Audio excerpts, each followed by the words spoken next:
The Renaissance, the Industrial Revolution, the United States, man landing on the moon. All of this might never have happened if it were for not the death of a single man. For good or ill, Europeans built the modern world, and had it been overrun in the 13th century, there's no telling where humanity might be today, and it is a reminder that the life or death of a single man can change the world. Roger, understand. Go for landing. 3,000 feet. Stop alarm. Another alarm.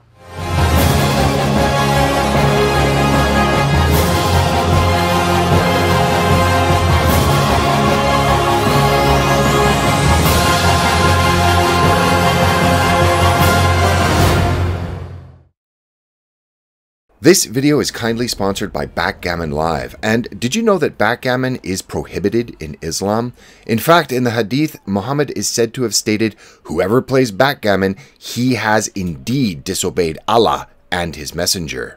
And the reason for this? Well, I'll let you find that out for yourself, but let's just say superstition dies hard. But for others, backgammon is a cool game, and you can now play it with players from around the world. Backgammon Live has over 10 million users, worldwide country-themed boards, and special board variants with special features changing every few days. As well, there are other mini-games including blackjack and roulette you can play. Download the game via my links in the description, and the first 10 users that reach level 25 will get 100,000 free coins in the game. Thanks, and let's get started.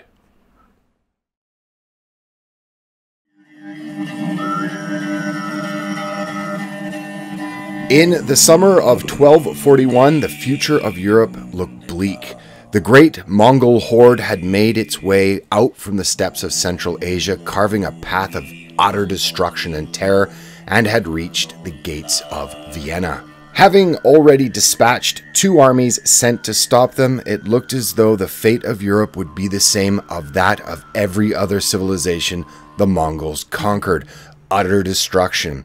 The Western world has never been in such danger as it was during that fateful summer. It's not an easy task to overestimate the effect that the Mongols had on any place that they did conquer.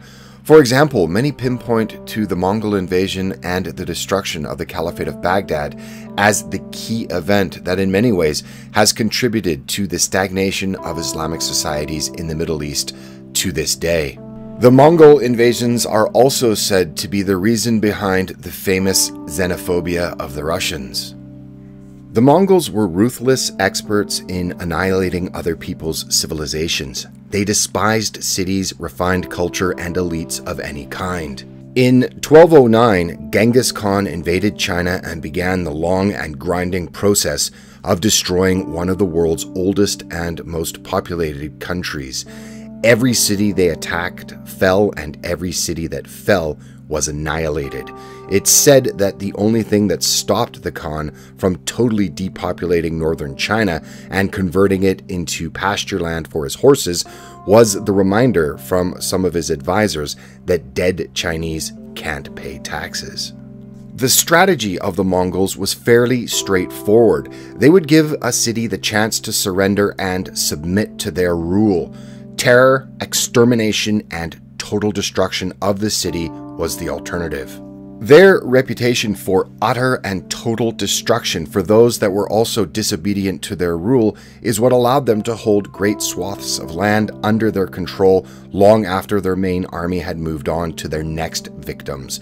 There are stories of single Mongol soldiers that would ride into subjugated villages and randomly execute peasants to test the obedience for their rule. The use of psychological terror by the Mongols had been refined to such an extent that no country was ever the same after the Mongols had stormed through. They had crushed and destroyed many ancient civilizations and brought what was left to heel. The Caliphate of Baghdad had resisted the horde, and thus the last Islamic caliph, with a blood tie to the Prophet Muhammad, was tied into a leather sack, or a carpet by other accounts, and trampled to death by the Khan's horses. And this was actually an honor, as the Mongols abhorred spilling royal blood. The Mongols had invaded the lands from Korea to the Mediterranean, carving a blood-soaked swath of territory, and had annihilated civilization after civilization.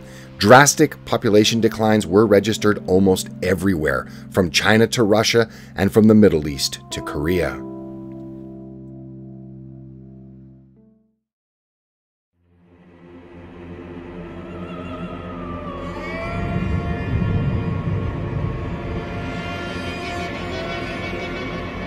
And it was during the summer of 1241, with Hungary under their control, that the Mongols rested and began to plan their next attack. A stunned Europe that was mostly defenseless could only look on in horror. No European army thus far was able to slow the Mongols down, let alone stop them. The Mongols, for their part, and their scouts were always ruthlessly efficient. After the sacking of Vienna, it would be reduced to ash, and the horde would most likely move on to the rich prizes of the Low Countries and overrunning them on their way to Paris and the broad meadows of France that could be used as grazing land for their horses. At this time, the Low Countries were the home of Europe's slowly emerging financial centers. The growth in these cities there would continue on for 3 centuries more, and it would be the birthplace of the world's first stock market. A Mongol invasion would have destroyed the centers of European civilization in the same manner that they had done everywhere else, from the root leaving nothing but a boneyard. As they destroyed the ancient irrigation systems in Persia, without anyone left to tend the dikes and windmills, the area would have returned to a state of nature. The destruction of Paris would have equally been catastrophic, and a huge blow to Western civilization, as it would become the intellectual center of Europe in the High Middle Ages. And it was at the university, with research and study of the ancient philosophers, that helped create the mentality needed for the explosion in science that was to come. The theory of inertia was first postulated at the University of Paris, and it was on this work that the works of Kepler, Galileo, and Newton were based upon. If the Mongols had invaded Italy, they might have destroyed the unification of the Catholic Church while throwing the Pope into a leather sack and trampling him to death in the same way they did to the last Caliph. Had they destroyed Rome, they would have destroyed Europe's link to its ancient past. Without classic examples to inspire them, would there have been a Leonardo, a Michelangelo, or the founding fathers of the United States? Would there even be a United States? Capitalism, science, the Enlightenment, the printing press, democracy, there would be none of these things. There would be no America, no electricity. There would be no modern world.